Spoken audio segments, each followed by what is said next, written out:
Psalm 46:10. Be still and know that I am God. I couldn't remember the last time I had been truly quiet. Not just physically still, but quiet on the inside. The kind of quiet where your thoughts aren't racing ahead, your body isn't bracing for the next thing, and your spirit isn't running on empty while pretending everything is fine. That kind of stillness had become foreign to me. My days had turned into a blur of notifications, obligations, conversations, and noise. Even when the room was silent, my mind wasn't. There was always something to check, something to respond to, something pulling at my attention before I even opened my eyes in the morning. I was always moving, always solving, always bracing. And I thought that was strength. I thought staying busy meant I was being responsible. I thought constant motion meant I was in control. I thought rest was something I would earn later. After the work was done, after the bills were paid, after everything finally settled. But everything never settled, and I never rested.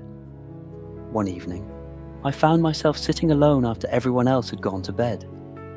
The house was finally quiet. No screens, no demands, just stillness I hadn't asked for but suddenly couldn't escape. And instead of peace, I felt uncomfortable. The silence felt heavy. My thoughts got louder. I didn't know what to do with myself when there was nothing to do. That's when I realized how far I had drifted from any sense of inner grounding.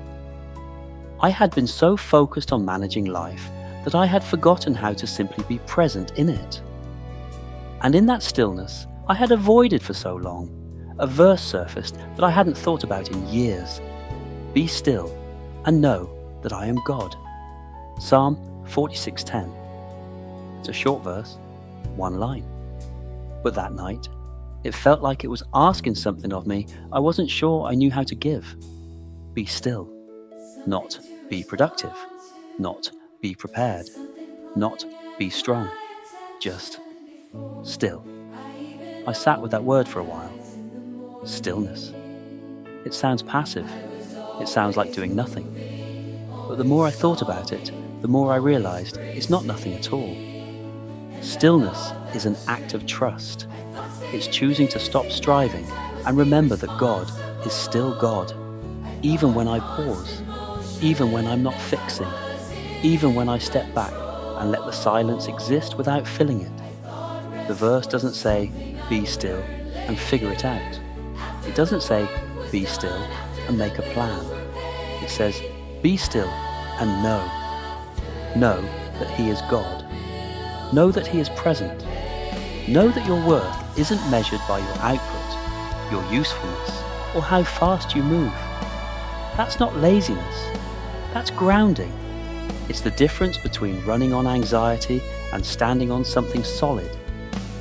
I think many of us have forgotten what it feels like to be grounded. We've grown so used to the noise, external and internal, that silence feels threatening. Stillness feels unproductive. Slowing down feels like falling behind.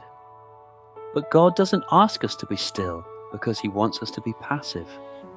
He asks us to be still because He knows we were never meant to carry everything alone. He knows our souls need rest, that doing more will never provide.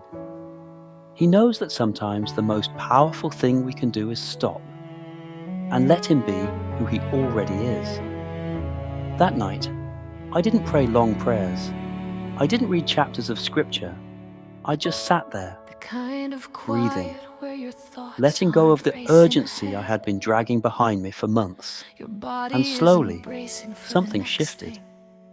The heaviness in my chest began to lift. The racing thoughts began to quiet. Not because anything external changed, but because I finally gave myself permission to stop. I let God be God. And I stopped trying to be everything else. If you're someone who has forgotten what stillness feels like, if rest has become something you long for but never reach, maybe this verse is for you today. You don't have to keep running. You don't have to earn the right to slow down.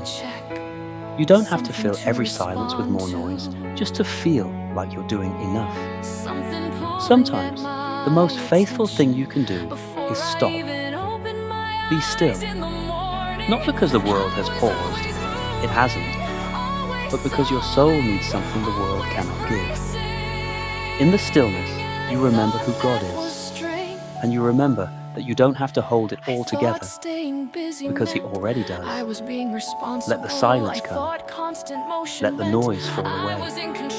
And know, deep in your spirit, that He is God. That truth doesn't need your effort to be real.